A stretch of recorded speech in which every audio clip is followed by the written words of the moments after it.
Italian Wine Podcast. Cin Cin with Italian wine people.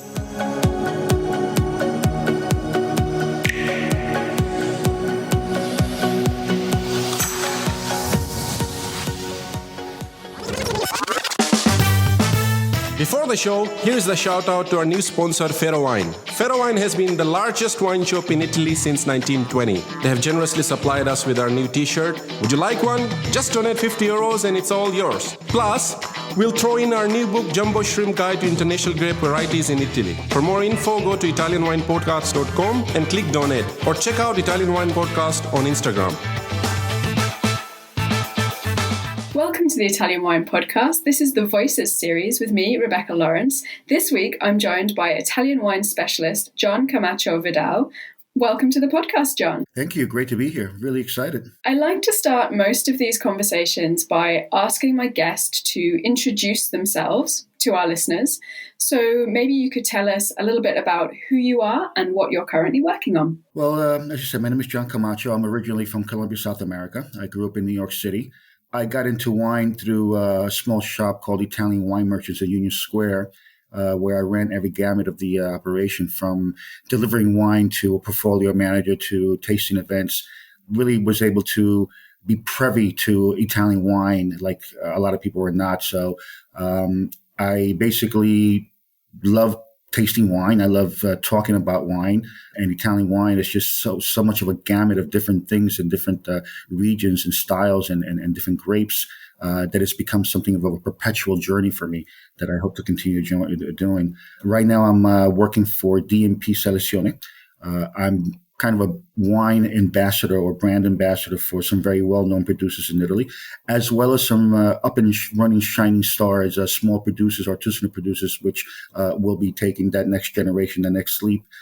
So I'm very proud to be able to be their voice, to be an extension of the winery in the States when they cannot travel or represent themselves. I'm there for them. So you are the perfect candidate for the podcast because you truly have been immersed in Italian wine, kind of from what I can tell, for your entire career, obviously having started off at this place in Union Square. Was it always your plan to be immersed in the wine world, in the Italian wine world, or did you stumble into it? Did you actually have other plans? It's actually quite interesting because I used to be in finance. I was a financial consultant, and during the whole tobacco and the craziness that went through, that we all know what happened, a friend of mine said, hey, this is a company that has an investment fund, and the investment fund is based on Italian wine. You should give them a call. And to make a long story short, I got the job, and I was supposed to sell this fund to clients. And the owner, this is an Italian wine merchant at Union Square, Sergio Esposito called me into his office once, and he asked me a few questions. I guess he just wanted to know if I knew wine. I thought I knew wine, but he made me feel so inferior. The questions that he asked me, I'm like, oh my God, I'm never going to be in this position ever again. I want to know everything about this. And it just became a love from there on. I never actually sold the fund. I just got straight into volunteering for events, pouring whenever I could pour wine, whenever there was an opportunity to taste wine, whenever a producer was visiting or an importer or sales rep, I was always there. So I kind of just stumbled into it. Fortunately, it was Italian. Some people actually tell me, why don't you work with the Andean community since you're Colombian, wines from South America? But to be honest with you, I just, the palate that I've developed for Italian wine is something that I hope to continue developing. As I mentioned, I think that it's a perpetual journey for all of us who are in wine. And Italian wine specifically just gives you a plethora of textures, aromas, flavors. This is just so much that I have no time to dwell anywhere else. I know that feeling so well. It just sucks you in with all the variety and styles. And once you get started, there is no way out. So you don't only work for D&P Selezioni, you also have a bit of a side hustle. And I was hoping you could tell our listeners a little bit more about the work you're doing with Wine Stories. What I truly enjoy about wine, other than the obvious, the tasting and enjoying wine itself, I truly find a passion for sharing these experiences with other people. While I was at Italian Wine Merchants, where I shined was actually telling the story. For me, I think it's very important for especially new wine drinkers, new Italian wine drinkers, to connect the dots. So what I like to do is if you're not a wine drinker, I'm going to turn you into a wine drinker. And once you're a wine drinker, I'm going to turn you into an Italian wine drinker.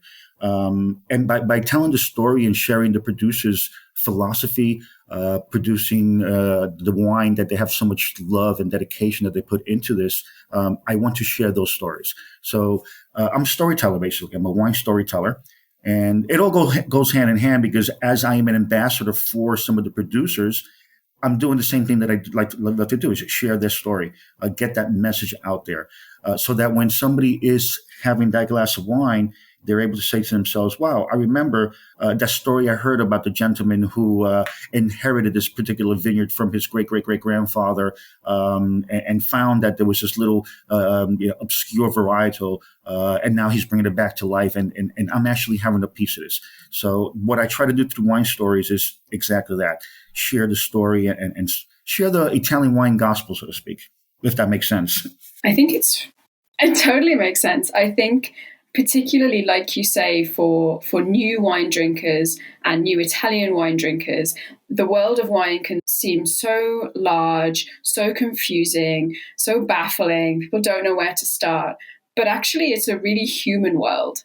And being able to tell those stories really helps, I think, make connections between people and the wine. It's not just about pouring a wine and drinking the wine from the glass. There's all the stuff that happened before the wine got to your glass that is so important for people.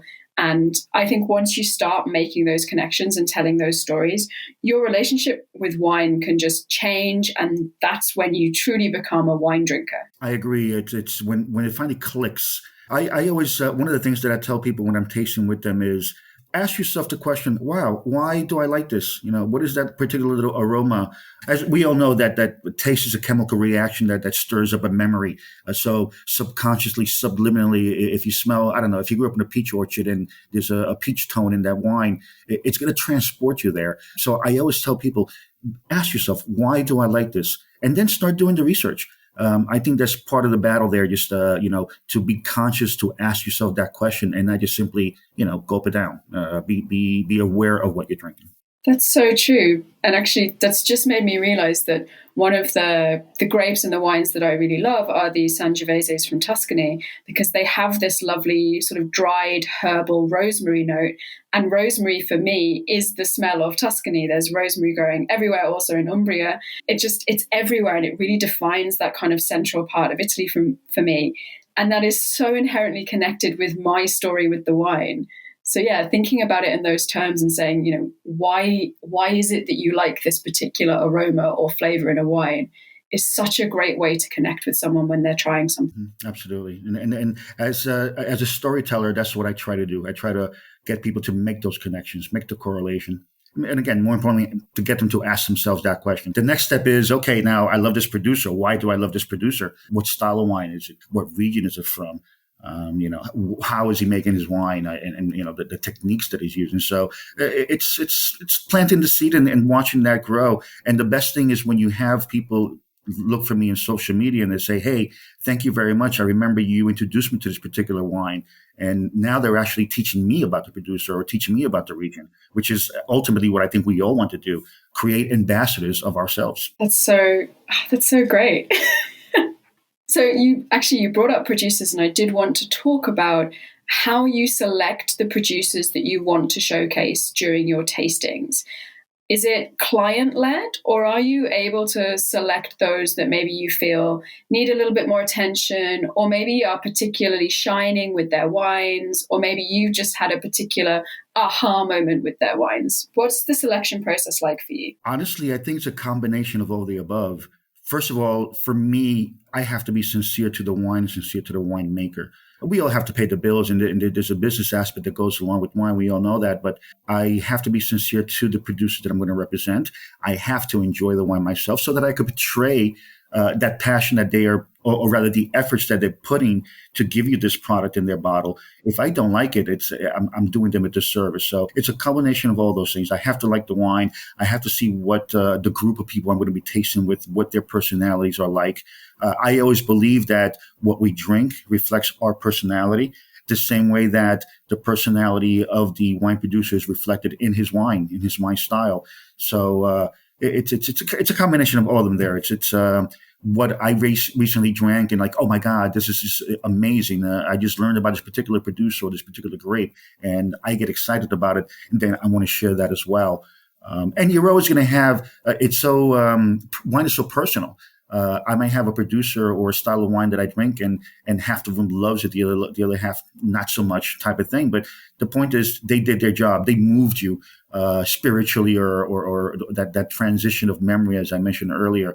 I think the producer did his job. So it's a combination of everything. If you come to me and say, "Hey, I want to do a tasting with this type of theme or this type of producer," and I don't have any producers there, then I'm going to be doing you a disservice by just putting something together quickly. So again, I'm being redundant, but I think it's a combination of all those things. So given that, what is maybe a wine or a region that you're particularly enjoying right now? Because I know that you've been traveling around Italy. You've recently been in Verona and you've been doing a bit of a tour. So what's exciting you? Right now, I am completely enamored with Lambrusco. VIA, they shed a lot of light. And it's a region. Emilia is beautiful, and the food is amazing, as we all know. But I'm looking more and more at this natural wine that's being made in Emilia. There's a movement right now called Emilia Surly, which I actually hope to do an event or in conjunction with them in the States. So I have unofficially become an ambassador of Emilia. All the grapes that are in the region are just fabulous. So I'm drinking quite a bit of Lambrusco. Corletto is one of them. There's a particular producer that I just met that I just loved and just had just a wonderful connection, Dell'Aquila. They're doing ancestral method. They're again, I'm getting goosebumps just thinking about all the wines that I tasted with them. These are high altitude wines also. I also tasted some wines in Reggiana, which are more the flat side of it. And just the diversity.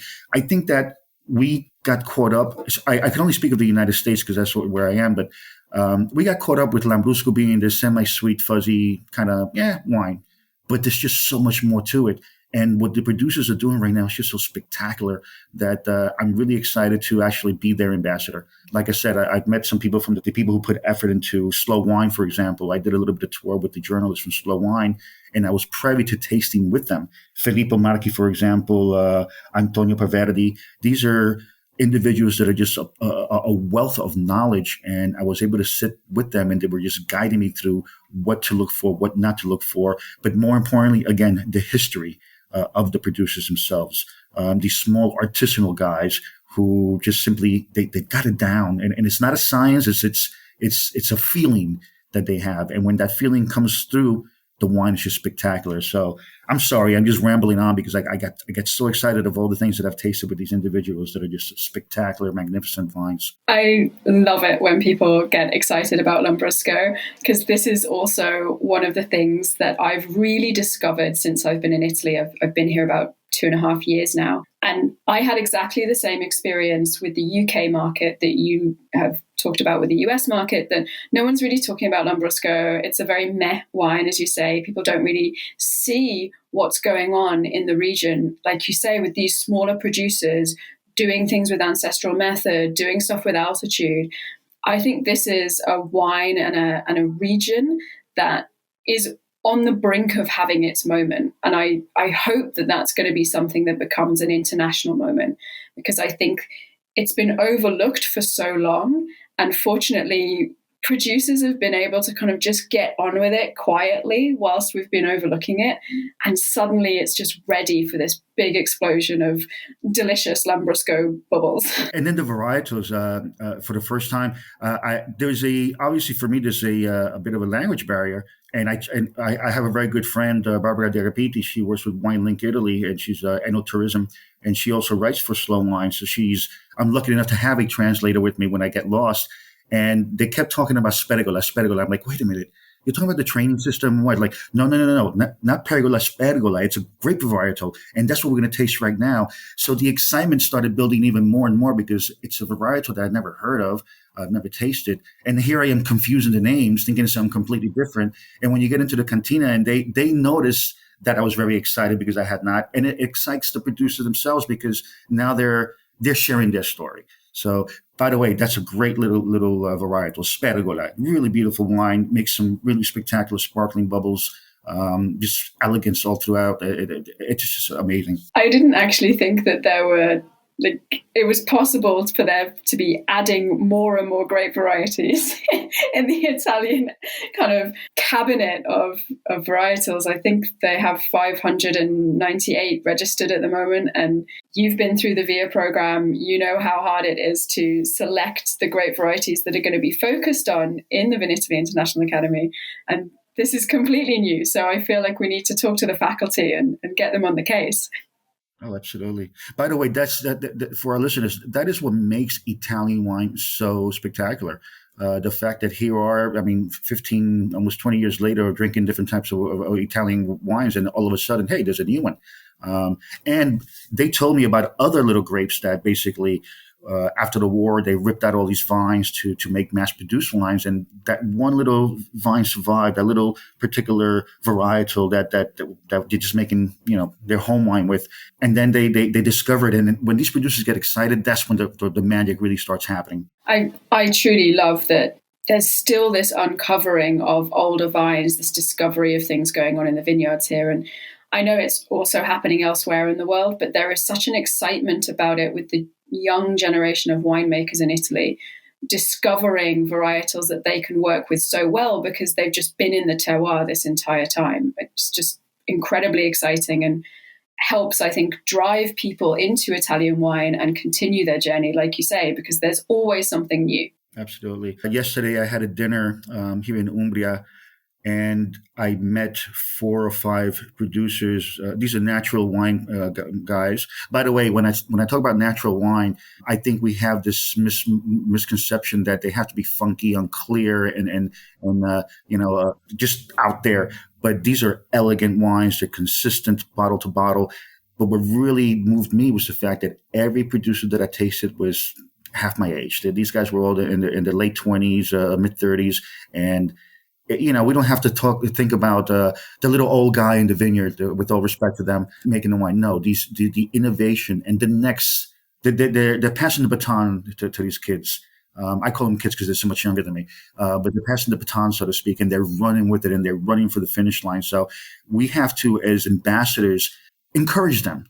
We have, as an ambassador, I want the world to say, hey, this is a young winemaker who's just a magician in the cellar, and he has that same passion that we associate with, some of the old timers that we read about in all these articles and all these magazines. So going back to this role of being an ambassador, which is very much what you do, I wanted to talk a little bit about your work with D&P Selezioni, because you have this great ability with them, not only to represent, like you say, the larger companies, but they're also working with much smaller producers. And that provides a great balance, I think, for you in your wine presentation of having both sides of wine. I wondered if you could talk a little bit about what the feeling is in the market right now in the States about Italian wine, and particularly about maybe the smaller producers. Like, are you seeing them being disseminated into the market? Is reception good? Yes, I must say that it definitely is. I think that it's our duty. Well, it's my job, basically to get to that point. But there's a lot of appetite, I guess. The new generation, for example, there's a producer out of Valtellina. There's a couple of producers out there, and what's happened in Valtellina, for example, is spectacular, because I had somebody approach me one time during the tasting with this producer. I'll mention the names, Sandofai and Dirupi, 2 guys that I work with that I really enjoy them, and it's Nebbiolo. And they were saying, this is not my grandfather's wine. I remember having to with my grandfather, my dad, where they spend hundreds of dollars and wait 20 years to enjoy the wine. But this is a wine that I could afford as a young professional. I could enjoy it now. And at the same time, I can see the evolution that this wine is going to have. So you have more of that type of feeling coming through.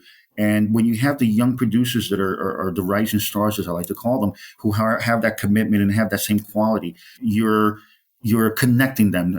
And I think that, like I said, the philosophy of the wine producer comes through in his wine. So the new generation is accepting it, and they're looking for these types of wines that are going to be their moment. It's going to be their type of wine. We're always going to have our Barolos. We're always going to have our Barbarescos. We're always going to have our Super Tuscans, which are spectacular, and we always want to drink.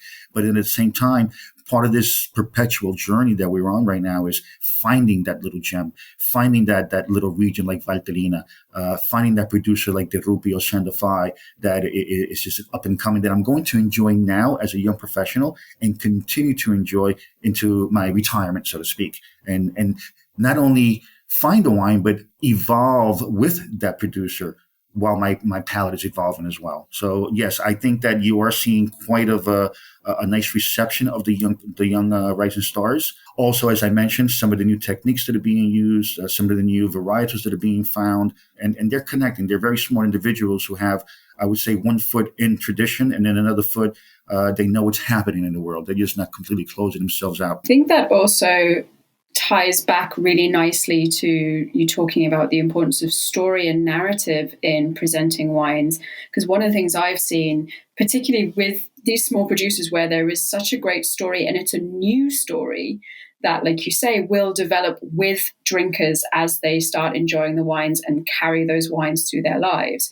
You're able to give them a story, an experience that will shape their early enjoyment of wines and then, like you say, carry with them. I think this is a really great moment for being a storyteller in wine. Absolutely. I just wish that I had more time and I was able to share more time with the individuals because they're full of stories. And it's not just the story of what's going on in the vineyard. It's the story about how, they share with you, oh, I came home and my teeth were purple from tasting and my wife started yelling at me because we had company coming over and it was a very important friend of hers. And as soon as I smiled, she looked at my teeth all weird because they were black and purple.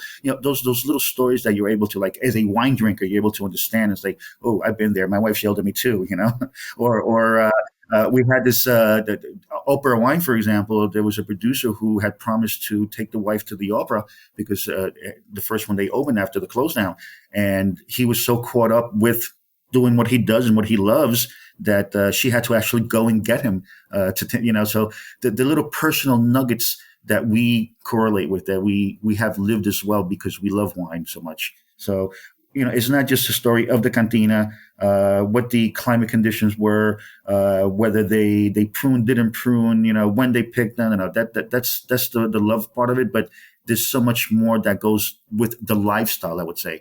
It's really their way of life. Absolutely.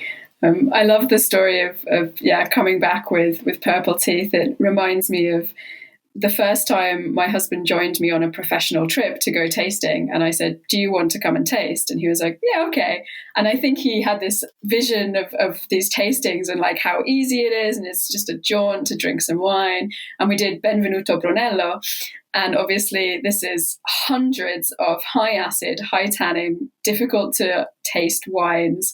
And we got, I think, 20 wines in, and he was like, how long do we have to do this? And I was like, well, we've got at least another 150 that I want to taste. And he was like, oh, okay. I might go and get a beer. And it's like, yeah, there's so much in the wine world that you can tell stories about. I'm fortunate because my wife, she accompanied me on a trip, and we started we started the tour rather at 10 a.m. You see the vineyards, you go around, and then you start talking, you get into it, and then finally you start tasting.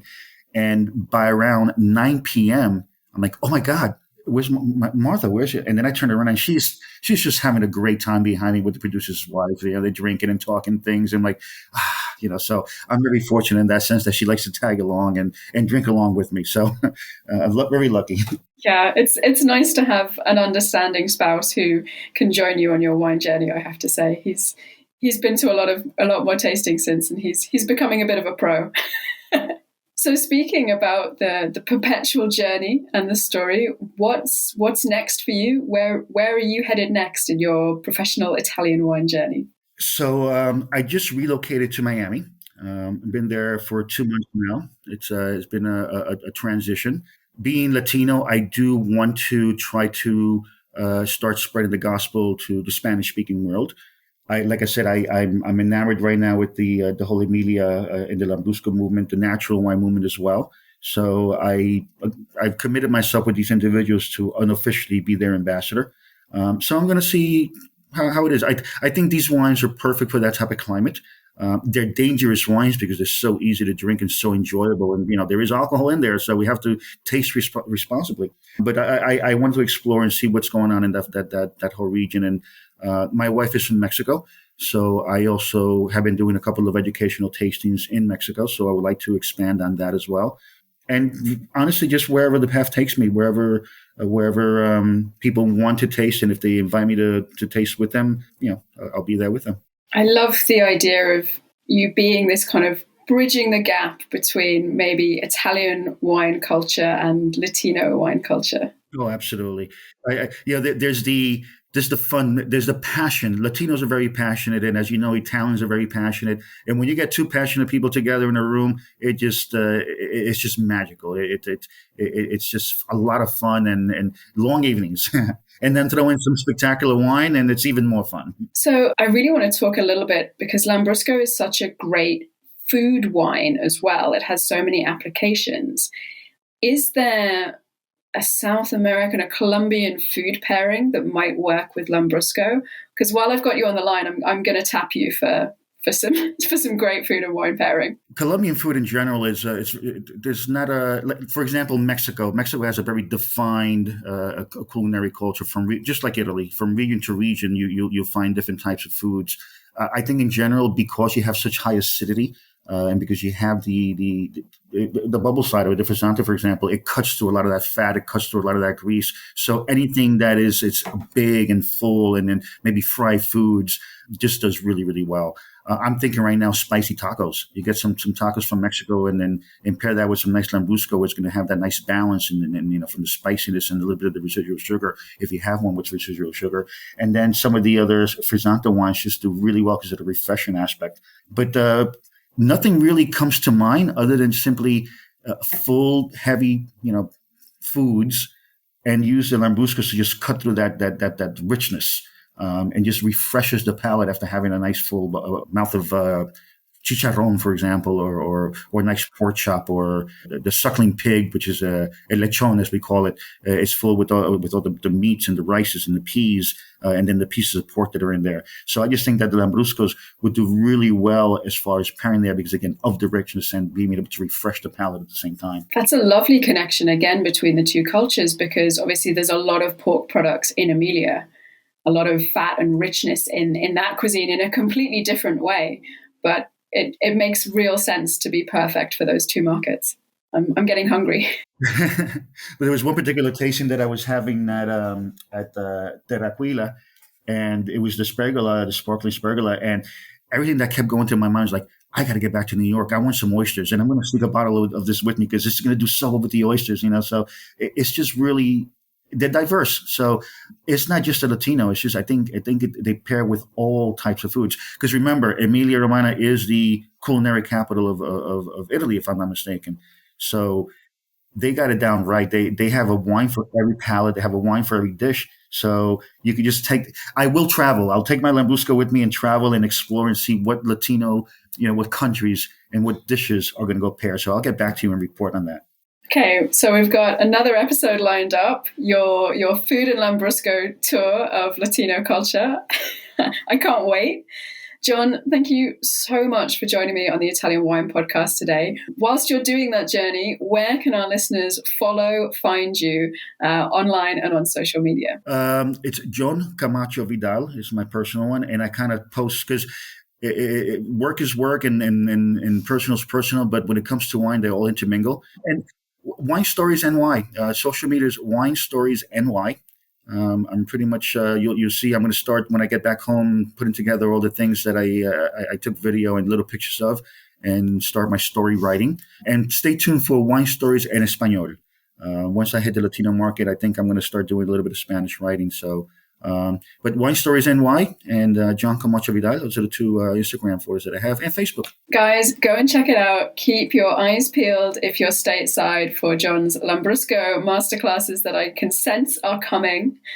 Thank you, everyone, for listening. Don't forget to follow us on social media, subscribe, and of course, donate on the website to make sure we can keep these great conversations flowing. Ciao, ciao.